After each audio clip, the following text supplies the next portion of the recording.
Hello everybody and welcome to another video here. This is kind of a mix of two formats that I do on this channel quite a bit. One is called the Arkham Town Hall, where I have a discussion topic and I discuss it, and I have Twitch chat here and they can kind of join in on the discussion or ask questions about things that I'm talking about. And also just our traditional kind of discussion style video where we have a slideshow to talk about things. We are in what I like to call the Arkham lull.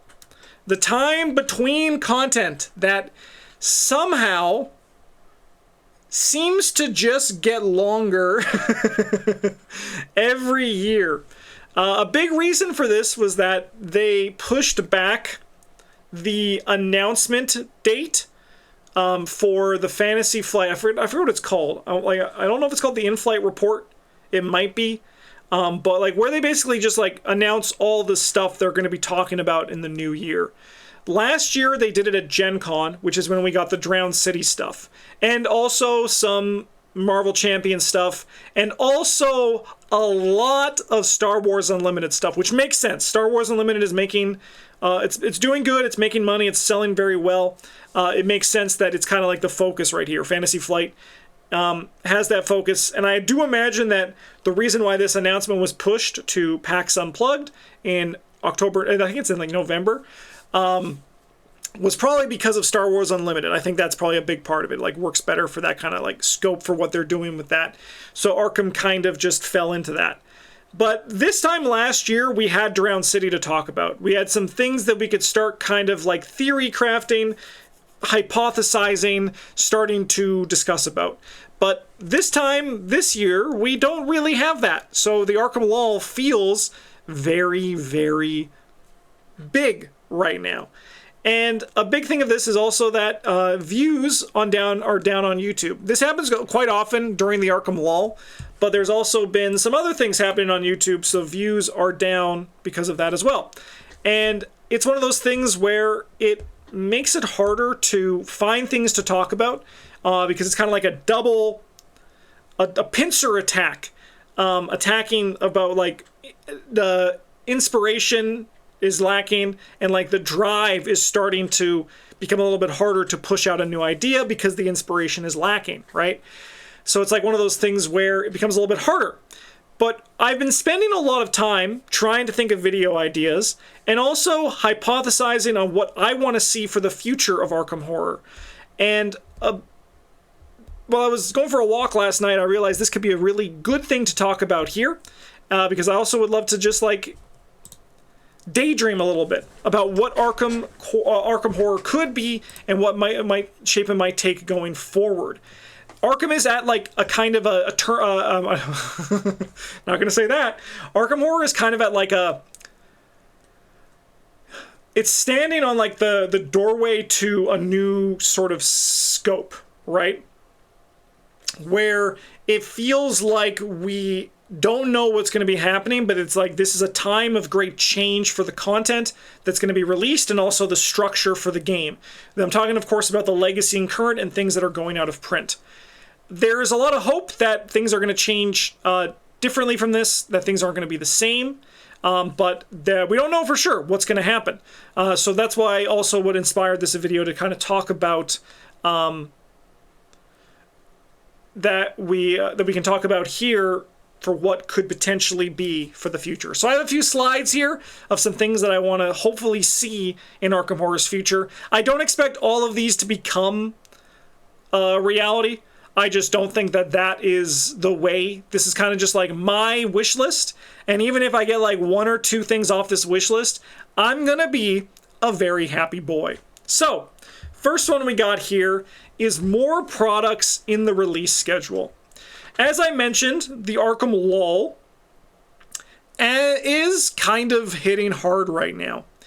Back in the day when there was the Mythos Pack format, even though we were getting the same amount of cards in each like release window that we're getting now, we're getting like one player card expansion, one campaign expansion a year. The Mythos Pack format meant that we were getting cards like every month. We were getting new things to talk about, new things to daydream about, new things to build about, and a new scenario to play. Of course, as we know, that release format was worse, right?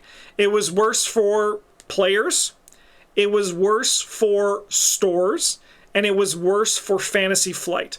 The clamshell blister pack that was back in the day that we used to have for campaigns and investigator cards ultimately was bad.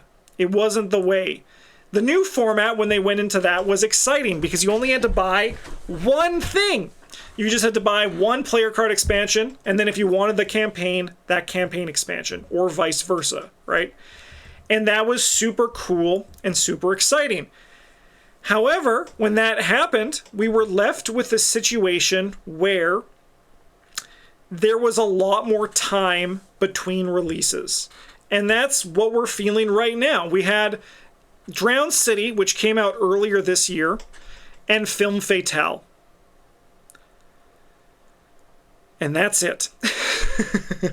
And like, Film Fatale is really cool. We haven't got it up here in Canada yet. I have pre-ordered it, and I'm patiently waiting because I have the promos that I'm excited to put into the game to kind of see how they all work. But there's not too much to talk about.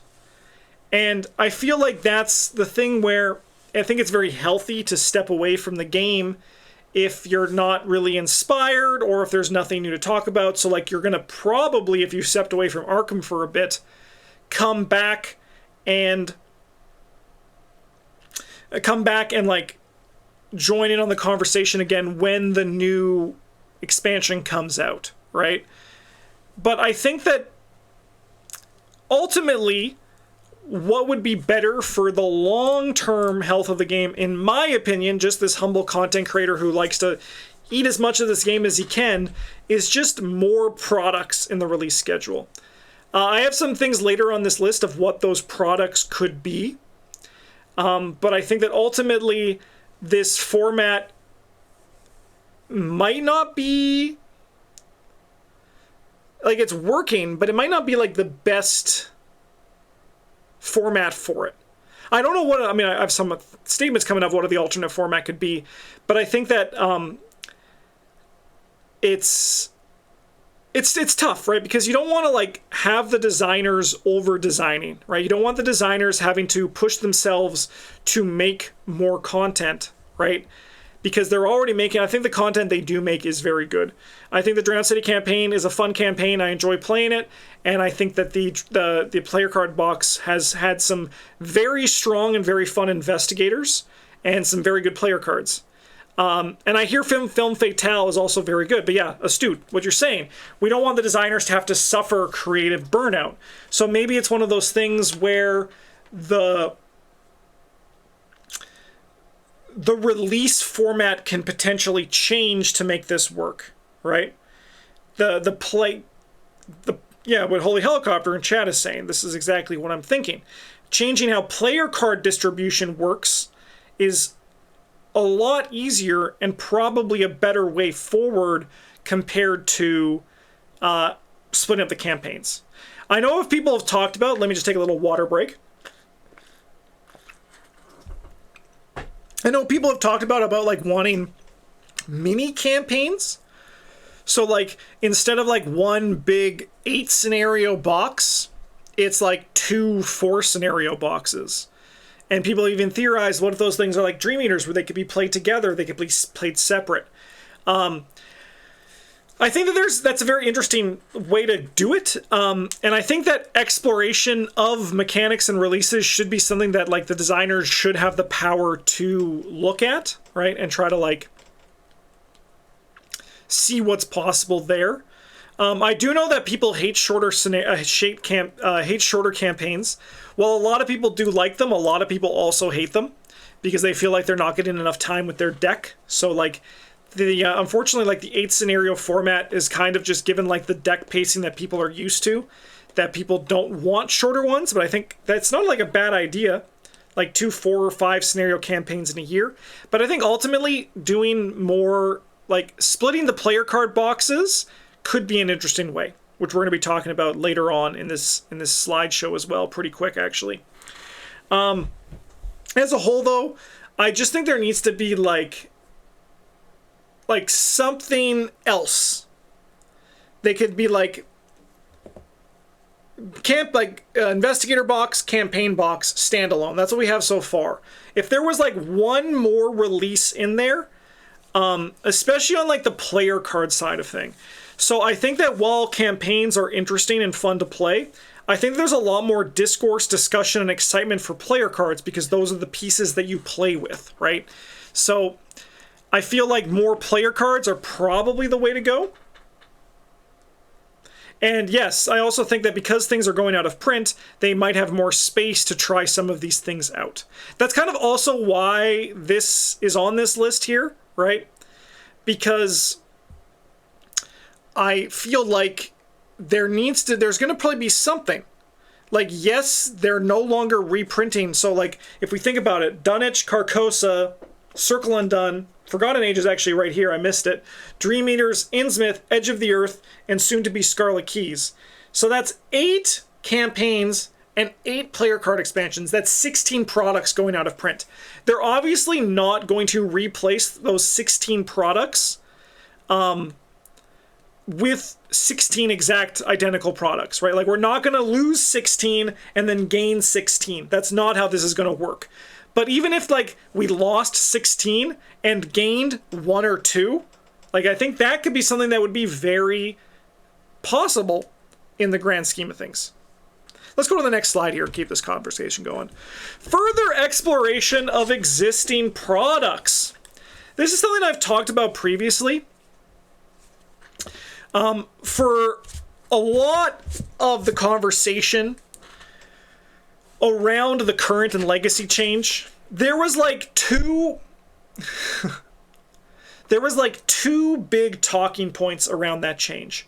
The first one was people saying Fantasy Flight Games can't tell me what cards I can or cannot play with. And to those people, I say, what the fuck are you talking about? They were never telling you what cards you can or cannot play with. You're crazy. You're out to lunch. You need to go chill. You need to just go sit outside and look at the clouds for a bit and get some perspective.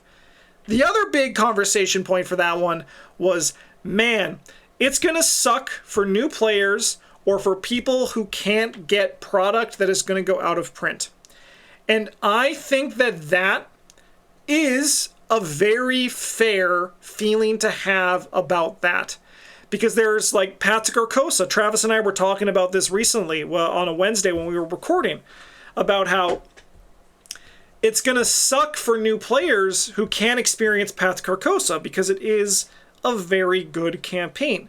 I'm going to be talking about this later on in the video as well, but this is all kind of just like a starting point to get into this idea of FOMO. I think FOMO is a predatory thing that a lot of companies do in order to get people to buy products when they show up, right? Like, an example of this is I play a lot of Elder Scrolls Online. I love Elder Scrolls Online. They have a lot of things that rotate into the shop, and it's like, here is this sick-ass bear mount that breathes fire and has ice eyes. And you're like, oh my god, I want that.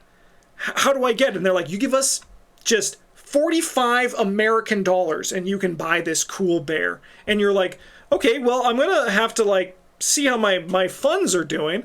And then they're like, yeah, but you have to buy it today or it's fucking gone. And we're basically going to like delete the bits from the store and we're never going to be able to get it again. And you're like, okay, I'll put in the 45 American dollars and buy the bear, right? FOMO is a very predatory thing that people get targeted with all the time. And I think that there is some fair assessment for the future going forward that this could be because of, like, with FOMO, people are going to be more inclined to buy a box because eventually things are going to go out of print. I don't think there's the FOMO retroactively, right, where Fantasy Flight Games is doing this to get people to buy old product. I think their old product is already out of their warehouse and in the shelves and already out of print. I think the stuff was long out of print before they even did the announcement. But I think that going forward, there is some fairness to people saying there is some sort of, you're going to feel more inclined to buy what's in print because of that. So I feel like Fantasy Flight has the space. The intentional FOMO theory is overrated in FFG's logistics. I agree. I agree completely. But I think that Fantasy Flight has a very good way of combating this, people missing out on at least investigators and player cards that they could have otherwise missed, versus feeling the need to buy things in the moment as best as they can, and as best as they can stop people from falling prey to FOMO, which people also just need to accept that they need to look inward, and there's a lot of power you can find within yourself. Maybe it'll take some time. Maybe if it's really bad, you should talk to a therapist, and then you can start working to beat that feeling that you need to buy the thing right now. Because I see that bear with the fire and the ice eyes, and it doesn't faze me, but I can definitely respect that it may faze somebody else. But I think that this is a much bigger conversation than what can happen here. And if you're feeling like it's very controlling, I'm not the guy to talk to about it, what it really comes down to. But I do think that Fantasy Flight is in a place where they can work towards this by exploring existing products. I've talked about this in the past on the channel, and this is a good place for us to continue to talk about here. But the Investigator starter decks are staying, as far as we know, in current. With the current beta, they are there.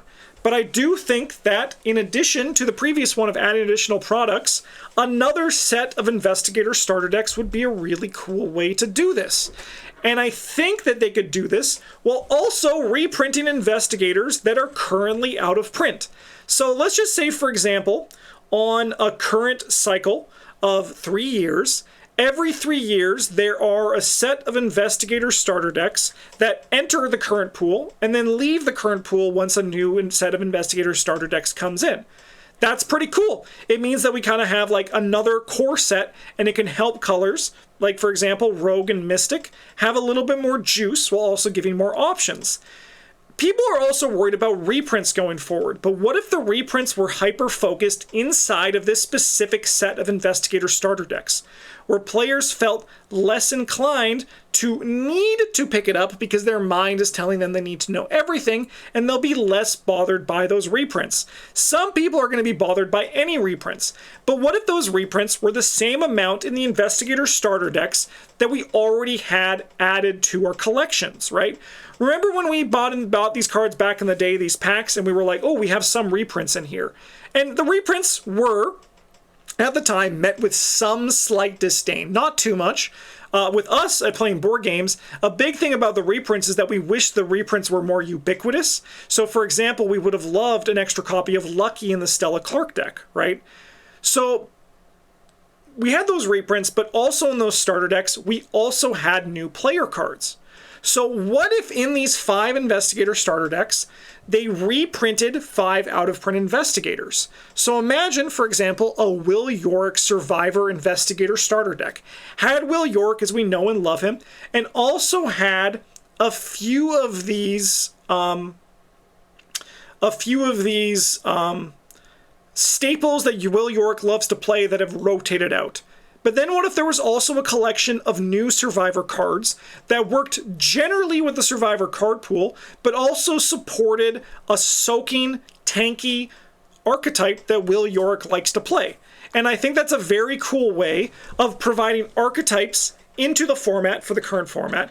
It gives a reason for new players and enfranchised players to buy the product.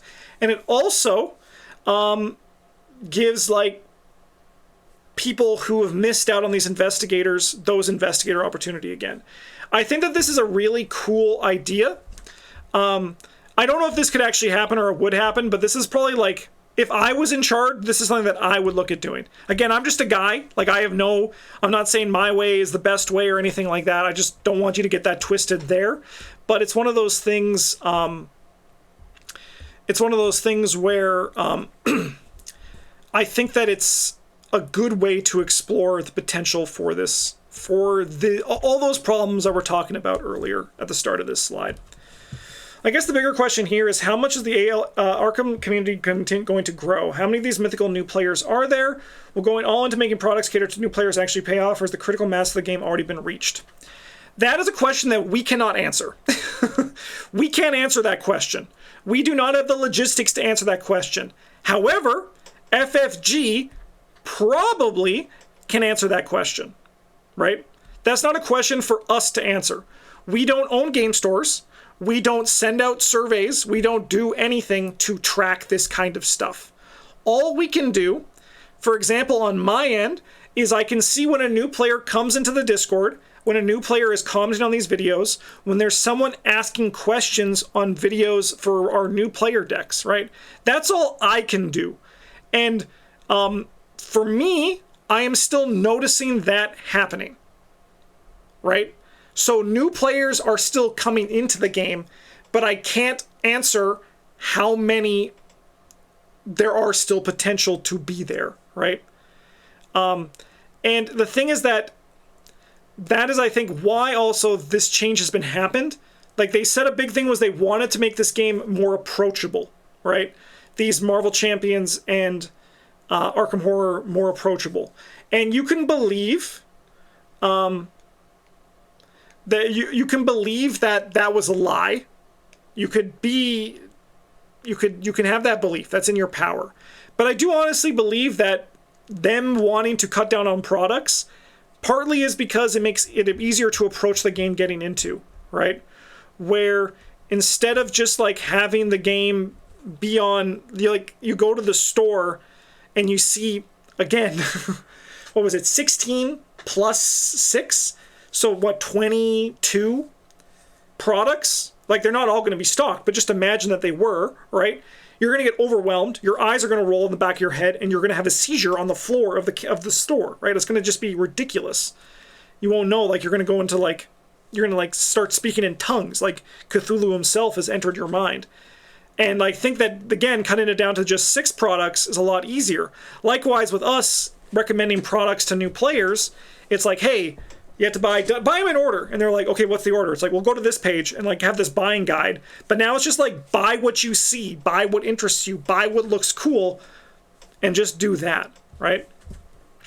And then I also think that as a core, I think what Holy Helicopter is saying, I think the biggest customer base are the people who aren't discussing it online and the people who are going in and buying 1 or 2 expansions and then stopping. And like those people, while they might not enter in the game and stay in the game hardcore, those players are probably still just vibing with the game occasionally, right?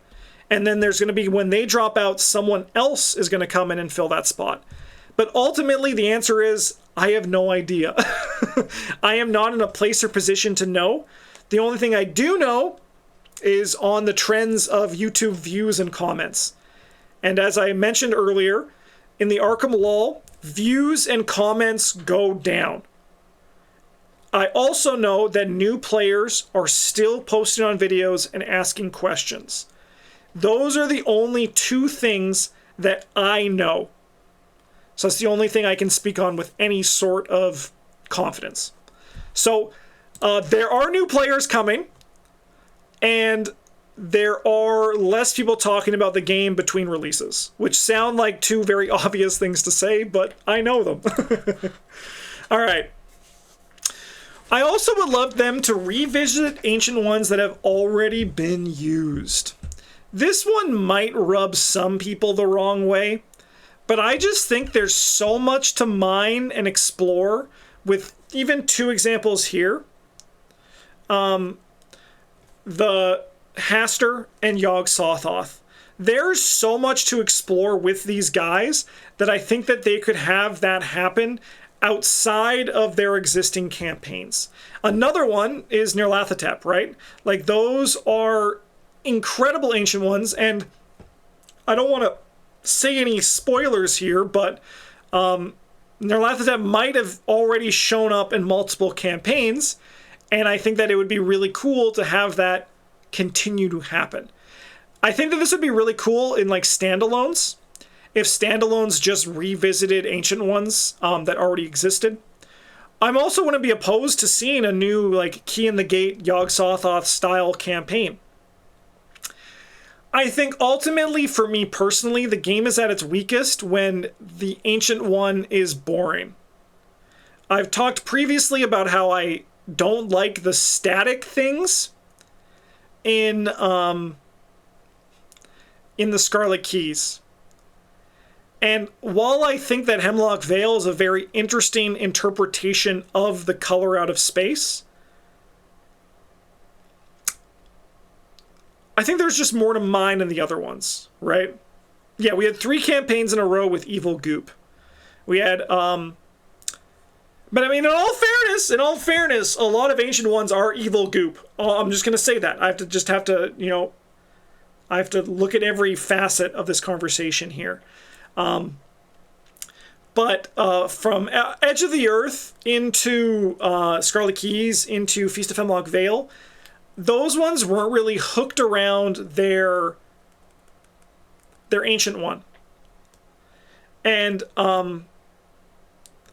I feel like it's important to have the Ancient One hook be a bigger thing, because that's like kind of the exciting thing about this. There should be exploration, like for example Forgotten Age. That's an exploration of this idea. And I think that it's really cool if they continue to do that, but I think they also need to like focus on just some nice classic Ancient Ones to make it work. I've been jokingly say the next one is going to be like the Fires of Cthulhu. I mean, I think like Cthulhu, like there's something you can do there. I think that there's mineable Ancient Ones for all of these, but at the same time, like some of the big guys, Yogg, Hastur, Nyarlathotep, they can all get another one. I don't think Achelanaka needs another one, but like the big ones, you know? Yep, Shubby. I think Shubby is really cool. Beard did a really good job with Shubby in Circus Ex Mortis, so I think that's like a really cool place to go. Yeah, and then we need the Slendarkum. I forgot about that. But I think that this could be really neat, and especially if they did like 2-4 mini campaigns. Oh no, we could definitely say Shelby's full name. It just makes me uncomfortable. You definitely could. You could print it and say it, but it just makes me uncomfortable, so I don't. Cthulhu, yeah, I mean, they could revisit Cthulhu too. I don't think they'd revisit him for a bit, but I think that he's definitely worth revisiting. As a whole, I think that there's just a lot of really cool stuff here that they can do. And on the flip side, let's also get some weird Ancient Ones in there. I think this is why the idea of potentially exploring multiple campaigns, like 2 small campaigns. Like if we had one where it was like Tsthugwa and then Ygolinak, right? That's the guy in the middle and the guy on the right. That's Katana Nathoa, the guy who we just got an idol for on the left there. I think that could be a potential really cool way to explore them in smaller spaces, or alternatively just have them appear in standalone scenarios, right? Like their standalone scenarios. I think they've been really cool with the stuff that's appeared in both Midwinter Gala, and also the Film Fatale. I haven't played Film Fatale, so I don't know like if it relates to any Ancient One or if it's just like a Monster of the Week style thing. But I think there's a lot of really cool weird ones, and there's also some really cool inspiration they can pull from like just looking at art and ideas in Arkham Horror 2nd Edition, where like actually all these arts I think are from Arkham Horror 2nd Edition. And just seeing these things and trying to explore what they could be. And I don't think you're in the minority on that, Javier. I also love the less cosmic Arkham. I fell in love with this game because of Arkham Horror 2nd Edition, and the idea of like Tsthugwa being under the town, or Ygolinak with the cryptic cursed texts, are very small scale things that they could do, which I think is really cool. The Egg Infesting one, that might be Ygolinak. I do remember the thing though. Travis had a really good idea for that one. Yes, it's also true. Like the novellas they have could be really cool. Travis reads most of them. And he says he enjoys them for the most part, and I think there's some really cool stuff that they could explore there as well.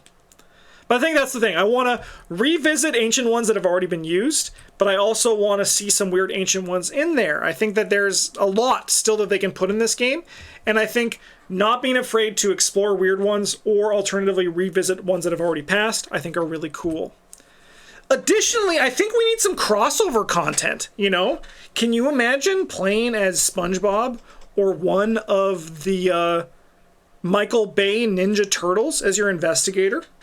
Or maybe like a Fortnite-based scenario? I think that would be really cool and I think really good for the game. All right, another thing here, standalone player card packs I think would be pretty hype. So this goes back to what I talked about in the past, where there is the lull could really benefit from something. So this could be like the investigator starter decks, or it could literally just be like a scenario. Like a scenario pack style thing where it's like 60 cards, but it's like, this is the, like, this is a shit name, but like Haster's, like, I only have Haster's Fury going in the back of my mind, right? Or it's called like Emboldened for Battle, right? Or like Beating the Mythos, right? Beating the Mythos player card pack. And it was just like 60 player cards, so 30 player cards, 2 copies of each of them. And it was just something that you could like boost your player card collection with. So like smaller than, yeah, Gooning the Goon. Like just imagine there was like a smaller player card expansion that came out in the middle of the year that was just some new cards for the game. So this would be instead of like the investigator starter decks that I mentioned earlier, but even just like a small surge of 30 player cards could do so much, right? Because there's what, 6 per class? Like no investigators in here, just player cards. But like 6 per class is not crazy. You get like 2 level 0s and then a bunch of experienced cards, right? Or even like 3 level 0s and 3 experience cards. I think it would be a good way to add to the game without requiring too much overhead. Smaller scale than the investigator starter deck idea I had for sure, but I think ultimately going back to my first point in this whole video, where the idea is it's just player cards, but it's just there to make it so there is less downtime between major releases. That's what it really comes down to. And we already see from the scenarios, like the standalone scenarios, like Film Fatale, they do a small print run, they get it out there, and then they just let it go into the wind, right? And I think it's the same sort of thing, where it's like, here's this player card pack. We're going to obviously do a bigger print run because I think player cards probably get bought more than scenario standalones. But I think it could be a really good way of having some space in the game that allows players to stay playing, because that's what it really comes down to. It's kind of a lifestyle game, Arkham. I never thought it was going to be, but there's just so much to do and think about in Arkham. As I'm sure most people who are watching these videos, you're enfranchised into the game, you're probably thinking about deck ideas a lot of the time. Like, I think that having more player cards gives that more juice and means that that's happening more. And I think this could be a really cool way of doing it. There wouldn't be a scenario attached, there wouldn't be investigators, there would just be some player cards to supplement the expansion that came out. And I think that if they just like, even if they just did one of those a year, they're only adding what, 3 products into the thing, into the current format before they go out of print. That's a lot more than this, a lot less than the 16 they just lost. All right, so we're now going to leave the official FFG stuff of what they can do, and now we're going to start talking about what we can do as fans in the future of Arkham Horror. Because while we can put a lot on FFG to get things done, because rightfully they're the one producing the game that we pay for, there also is some space for us as fans to explore the game.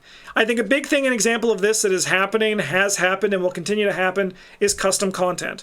If you are inspired to make custom content, you should make custom content. People love playing it, people love discussing it, and it's going to be, I think, the thing that is the continuing lifeblood of the game when long after it ends. This is something we're actually talking about just before this video, so it was a very apt thing to shout out here. For me personally, I'm a formats guy.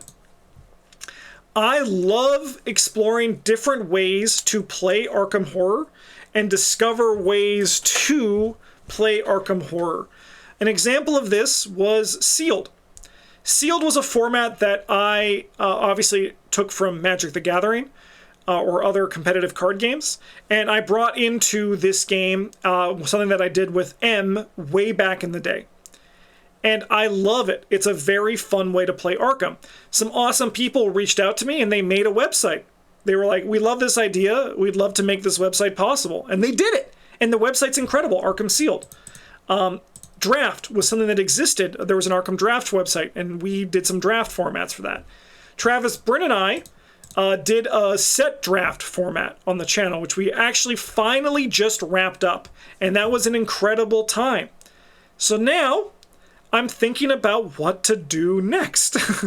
And I feel that we as fans should explore different ways to play Arkham Horror and limit our card pool, change our card pool, or give us different challenges for this whole style of play. What do you mean wrapped up? We finished it. We did all the classes. We'll probably revisit an idea again in the future, but we have something new coming up in the future. But that we've done all the 5 classes, so we have we're not going to do that format again for the time being. An example of one that I'm thinking of, you might, if you've played Magic the Gathering, you'll know what a cube is. A cube is a curated set of cards that you will pull from to play the game.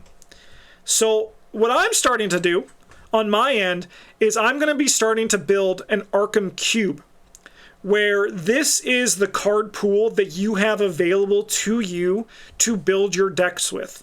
You can choose to draft from this card pool, you could choose to play Sealed from this card pool, or you could choose to just build with this card pool.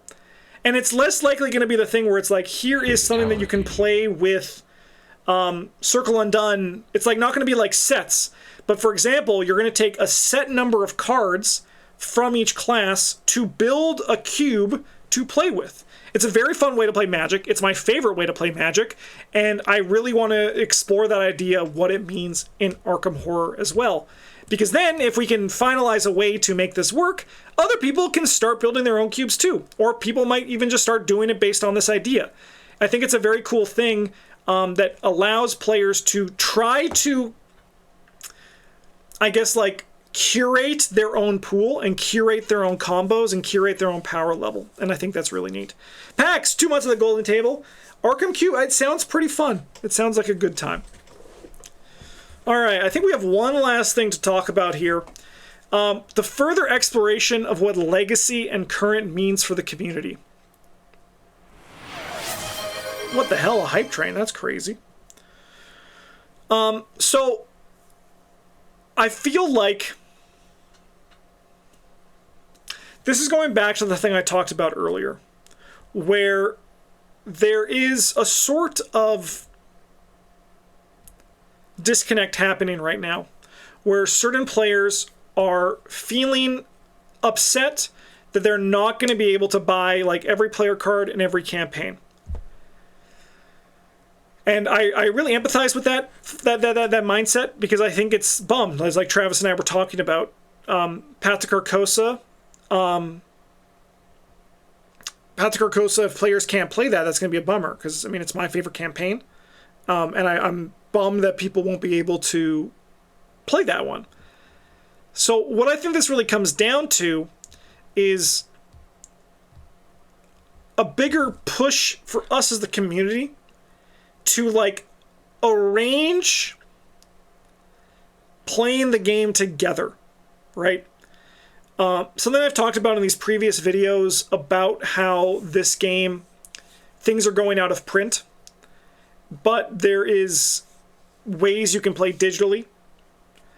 And I feel like there needs to be more,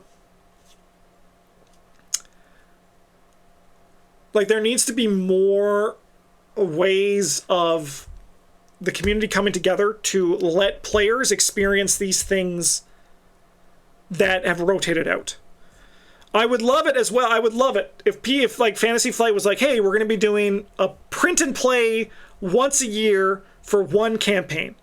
But I think feasibly that's not going to happen, right? I just think, unfortunately and logistically, that's just not going to be a thing that happens. And I think instead of just being like, that sucks, I think instead we should try to like arrange ways when new players start to get in the community that they can experience these things, right? So examples of this is the Arkham Con that just happened. When everyone got to run Iron Man of Path to Carcosa. Of course, an Iron Man isn't a great way to experience a campaign for the first time. But even just like community events where players bring legacy content to that event in order for players to experience that is a very good way of going. Where it's like, instead of running an Iron Man over this con, we're going to play 4 scenarios this day, 4 scenarios that day, or this event, or like a meetup at your local store. Try to arrange a meetup. Try to find people who enjoy Arkham and want to play Arkham, and maybe you can help them experience campaigns that they haven't experienced, right? Like, it's like kind of the whole community sense of the community. Arrange playthroughs of campaigns with people over Discord that have rotated out on the digital client, right? On through Tabletop Simulator, right? These are things that we can do to allow people to experience these things that are currently out of print. Because there are a lot of games that are out of print that are available to play through Tabletop Simulator or online websites like OCTGN, I think it's called. Like, these are ways that you can experience the game that I think are important for the things that are out of print. Likewise, I've said this before, if someone wants to play Legacy, let them play Legacy. If someone wants to play Current, let them play Current. I think that like a lot of people assume that this is going to be a divide, right? But as I've said previously in the past, I believe that those people who join the game now and start to buy product will eventually go into their own form of Legacy. And Legacy is all Legacy, right? They might not have Path to Carcosa, right? They might not have access to everything you have access to, but they are still technically in Legacy when their stuff rotates out. And I think that there's like no need to have a split between this, right? If someone at your table is playing Legacy and someone at your table is playing Current because you met up at a con, so what, right? It's not really a big deal for that kind of thing. And I think this is what they tried to stress in the video where they said, we're not changing how you play Arkham. And that's like one time where I feel like some people kind of took that the wrong way, you know? And yeah, there's no need to sportsify a cooperative game. I mean, we already do that ourselves for fun on this content. Like, even like the competition should be fun. Like, there should just be like no weird divide with it. But I think what's most important as well is I think that coming together and finding out ways to get the people who have not experienced this content that's rotated out, how they can experience the content without owning it, I think is a very important and cool thing to do.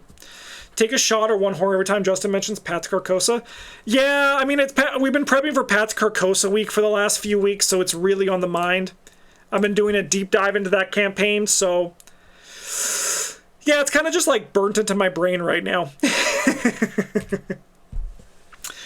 All right, well, I know this video kind of had some rambling tangents here, so I hope I was at least somewhat cogent with my points. And like it kind of all made sense. But yeah, the big thing about this is kind of just I want more without stressing the game, and I want exploration. That's to me the big thing, is just like take what's there, how can we turn it on its head, how can we make it different, what can we discover if we were doing things slightly differently. And that's what I really want to see in Arkham Horror's future. In the meantime, thank you for watching, everybody. I hope you enjoyed this video, and I'm looking forward to new content. I'd also love it if you have any videos or discussions you want to hear me talk about on the channel, please let me know. I'm not lying when I'm saying I'm having a hard time being inspired to make Arkham content right now, because I just don't know what to make. So I'd love any ideas if you did have any. But in the meantime, thanks for watching, have a good one, and as always, GG's.